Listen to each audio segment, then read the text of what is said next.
নানা প্রতিবন্ধকতার শিকার নারীরা, তবে সব বাধা পেরিয়ে বাংলাদেশের ক্রিকেটে প্রথম মহাদেশীয় শিরোপা এনে দিয়েছেন জাহানারা সালমারা। ক্রিকেটের মানচিত্রে যে নারীরা বাংলাদেশকে গর্বিত করেন তারাই যৌন নির্যাতনের শিকার হচ্ছেন জাতীয় দলের ম্যানেজমেন্ট দ্বারা।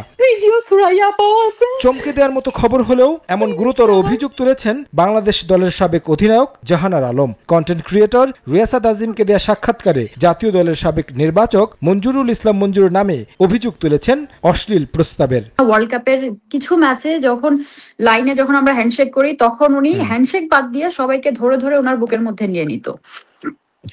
তো আমরা কি করতাম, আমরা একটু দূর থেকে হাত বাড়িয়ে দিতাম যেন ওদিকে না যেতে হয়। এটা নিয়ে আমরা পেছনে আবার আতঙ্কেও থাকতাম, আবার এটা নিয়ে আমরা মজাও করতাম, ওই যে আসতেছে এখন বুকের মধ্যে নিয়ে নিবে। শুধু জাহানারা নয়, এমন কাণ্ড তিনি ঘটিয়েছেন অন্য একজন ক্রিকেটারের সঙ্গেও, যে কাজে জড়িত বর্তমান নারী দলের ম্যানেজার ফায়াজ সহ বিসিবির প্রয়াত এক কর্মকর্তাও। বর্তমান অধিনায়ক নিগার সুলতানা জ্যোতিদের সিন্ডিকেটের কারণে ক্যারিয়ার নষ্ট হয়েছে এশিয়া কাপ জয়ী এই ক্রিকেটারের বলেও অভিযোগ তুলেছেন তিনি।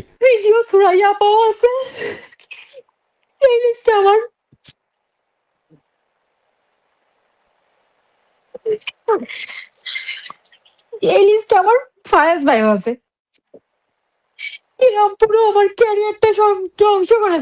তবে যাদের এসব বিষয়ে শক্ত অবস্থানে থাকার কথা তারাও ছিলেন গা ছাড়া। প্রমাণসহ বারবার জানানোর পরও নেওয়া হয়নি কোনো ব্যবস্থা।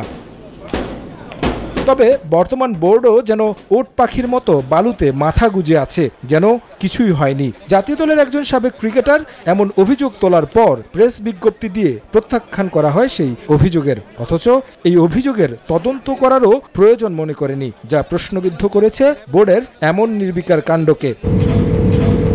এসব বিষয়ে সত্যতা জানতে মঞ্জুকে বারবার কল দেয়া হলেও তিনি রিসিভ করেননি। তারেক হাসান শিমুল, সময় সংবাদ, ঢাকা।